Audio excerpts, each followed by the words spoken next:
হাফেজ হব আলেম হব আল্লাহর কালাম পড়ে, দেরি করো না মাগো তুমি সাজিয়ে দাও আমারে।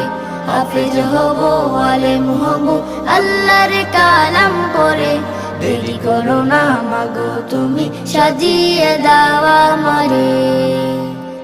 10 নেকি দেবেন প্রভু একটি হরফে, হাজার হাজার হরফ আছে পবিত্র কোরআনে। 10 নেকি দেবেন প্রভু একটি হরফে, হাজার হাজার হরফ আছে পবিত্র কোরআনে। দুনিয়াবি শিক্ষা মাগো আসবে না কাজে কবরে, দেরি করো না মাগো তুমি সাজিয়ে দাও আমারে। হাফেজ হব আলেম হব আল্লাহর কালাম পড়ে, দেরি করো না মাগো।